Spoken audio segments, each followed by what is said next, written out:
أنا أقول بيننا وبينكم السلف، بيننا وبينكم الكتب. Alhamdulillah wassalatu wassalamu ala rasulillah wa ala alihi wa sahbihi wa man ihtada bihuda amma ba'd. Certains de nos frères salafiyin ont été imprégnés d'une shubha khatira, qui est de considérer haram les drapeaux même s'il s'agit de drapeaux de pays musulmans, sous prétexte que ces pays ne jugent pas par la charia.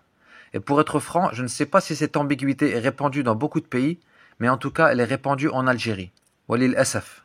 Au point que dans certains groupes sur les réseaux sociaux, on supprime ton message ou ton annonce s'ils contiennent un drapeau de l'Algérie, du Maroc, de l'Égypte ou de la Tunisie par exemple. Et le problème, c'est que ces frères se basent sur des fatawas. Ils ne sortent pas ça de leur tête.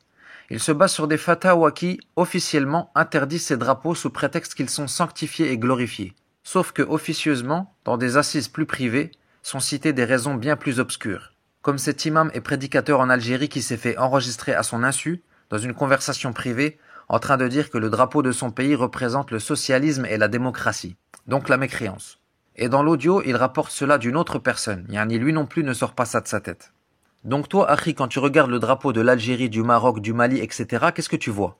Tu vois un drapeau représentant un pays musulman. Mais eux, quand ils le voient, ils voient le kufr. Et attention, je ne parle pas du fait de se lever pour le drapeau, ni de faire la salutation au drapeau, etc. Je ne rentre même pas là-dedans. Le drapeau en lui-même, pour eux, représente la mécréance.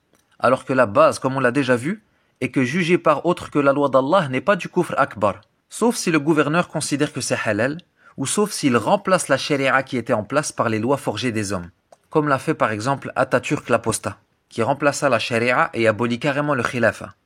Donc, j'ai questionné le cheikh Ahmed As-Subay'i, qui fait partie des mashaykh d'Al-Nahj al-Wadih, dont font partie entre autres le cheikh Khalid Abdurrahman al-Misri, le cheikh Ahmed Bazmoul, le cheikh Adil Mansour et d'autres, hafidhahumullah, et que je vous recommande dans les questions de Manhaj. Et ma question était la suivante. Y a-t-il un mal dans les drapeaux nationaux? Et est-il permis par exemple d'utiliser le drapeau national dans une publicité commerciale ou religieuse comme pour annoncer une conférence? Vous remarquez que dans ma question je suis resté général au point que je n'ai même pas spécifié les pays musulmans. Le cheikh m'a répondu, le prophète avait des drapeaux et des étendards. Et même s'il n'en avait pas, ceci est un symbole représentant un État et un pays, et le principe de base est la permission. Et la sensibilité exagérée envers ce genre de choses provient des méthodologies des groupes prônant l'excommuniation, jama'at ou takfir, qui cherchent à dénigrer et à rabaisser les dirigeants sous prétexte religieux. Ils utilisent donc pour cela tous les moyens possibles. Il est alors de notre devoir de résister et de lutter contre toutes les formes de pensée et d'innovation liées au takfir, qui ont influencé la religiosité dite engagée avec leurs idées et leurs visions. Fin de la réponse du cheikh, hafidhahullah. Et généralement, ceux qui ont cette croyance n'ont pas que ça comme shubuhat. La preuve, les mêmes personnes d'Algérie dont j'ai parlé ne voient pas la bay'a au hakim. Ils ne prêtent pas allégeance au gouverneur qui ne juge pas par la sharia, alors que ceci est une bid'a comme je l'ai déjà expliqué en détail dans une vidéo précédente. Et quiconque meurt sans avoir prêté d'allégeance est certes mort à la manière de l'époque de la jahiliya, comme l'a dit le prophète sallallahu alayhi wa sallam dans Sahih Muslim. Et al-ajib à ce sujet est que même certains takfiriyoun répliquèrent aux extrémistes d'entre eux sur cette mas'ala. Yani tu trouves des takfiriyoun qui ont fait des redoud à Daesh sur le fait qu'ils rendaient tous les drapeaux haram, sauf le leur évidemment, et rendaient même les gens mécréants à cause de ça. Al-Sheikh Raslan, il y a 10 ans, lorsqu'il fit l'explication du livre Al-Qissatul Kamila li Khawarij Asrina du Cheikh Ibrahim al-Muhaymid hafidhahullah, dit en parlant du takfiri Abu Muhammad al-Maqdisi, il fit le takfir pour des choses qui feraient rire les vieilles femmes et même les déprimer. Parmi elles, par exemple, brandir les drapeaux de pays. Il, yani Abu Muhammad al-Maqdisi, considéra cela comme un acte de mécréance. Il dit dans sa fatwa en parlant des drapeaux, ils sont un signe manifeste d'allégeance, de soutien et de soumission au tarout dépravé et à son gouvernement, ainsi qu'une démonstration d'adhésion à la religion du gouvernement.